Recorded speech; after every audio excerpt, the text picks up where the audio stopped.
حضرت علی رضی اللہ تعالیٰ عنہ نے فرمایا، بہترین آنکھ وہ ہے جو حقیقت کا سامنا کرے۔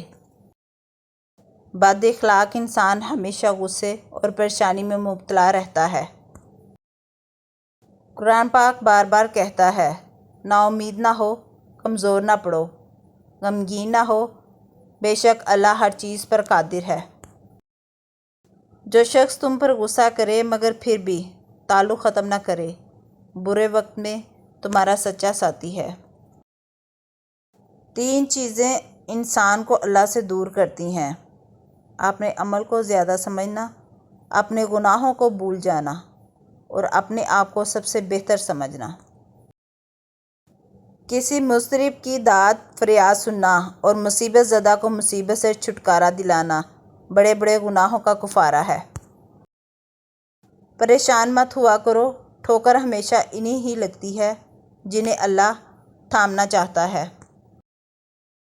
جب آپ رب سے محبت کرتے ہیں تو وہ آپ کے دلوں میں صرف انہی لوگوں کو بسنے دیتا ہے جو آپ کی محبت کے قابل ہوتے ہیں۔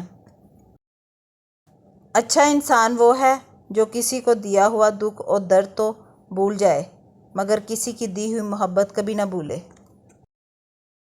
جو دو گے وہی لوٹ کے آئے گا، چاہے عزت ہو یا دھوکہ۔ زندگی اس لیے مت گزارو جس کے لیے تم زندہ ہو، بلکہ اس لیے گزارو جو تمہارے لیے زندہ ہے۔ لوگوں کو اس طرح معاف کرو جیسے تم خدا سے امید رکھتے ہو کہ وہ تمہیں معاف کرے گا۔ سوال پوچھا گیا، کیسے پتہ چلے گا کہ انسان پہ آنے والی مصیبت سزا ہے یا آزمائش؟ جواب دیا، جو مصیبت انسان کو اللہ سے دور کر دے وہ سزا ہے، اور جو اللہ کے قریب کر دے وہ آزمائش۔ روتا وہ انسان ہے جس نے رشتہ دل سے نبھایا ہو، ورنہ مطلب کا رشتہ رکھنے والوں کی آنکھوں میں نہ تو شرم ہوتی ہے اور نہ پانی۔ نصیب ہار جاتا ہے لیکن دعا ہمیشہ جیت جاتی ہے۔ بس یقین کے ساتھ اللہ سے مانگتے رہو، وہ رب تمہیں مایوس نہیں ہونے دے گا۔ اگر موت کے بعد اپنی مرضی کی زندگی گزارنا چاہتے ہو تو موت سے پہلے رب کی مرضی کی زندگی گزار دو۔ کبھی کسی کو دکھ مت دو، کیونکہ معافی مانگ لینے پر بھی دل میں درد باقی رہتا ہے، جس طرح دیوار میں سے کیل نکالنے پر سوراخ باقی رہتا ہے۔ جو اپنے نصیب پر اکثر روتے رہتے ہیں، انہیں یہ خبر ہی نہیں ہوتی کہ ان کے رب نے ان کے حق میں اور بھی بہتر لکھا ہوتا ہے۔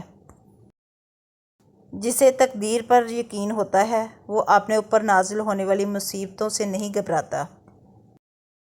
جو انسان کسی کے احسان کا شکر گزار نہیں ہے وہ آئندہ ضرور اس سے محروم ہو جاتا ہے۔ اگر تمہاری آنکھیں خوبصورت ہیں تو تم دنیا سے محبت کرو گے۔ زندگی اس طرح بسر کرو کہ دیکھنے والے تمہارے درد کے بجائے تمہارے صبر پہ رشک کریں۔ تم کسی کے ساتھ بھلائی کرو، تمہیں اس کا بدلہ برائی کی صورت میں ملے گا تو سمجھ لو کہ تمہاری نیکی قبول ہوئی۔ تمہارا رب جس چیز کو تمہارے قریب کر دے اس میں حکمت تلاش کرو، اور جس چیز کو تم سے دور کر دے اس پر صبر کرو۔ ساری دنیا کے سارے لوگ تجھے اپنے فائدے کے لیے چاہتے ہیں، صرف تیرا رب ہی ہے جو تجھے تیرے فائدے کے لیے چاہتا ہے۔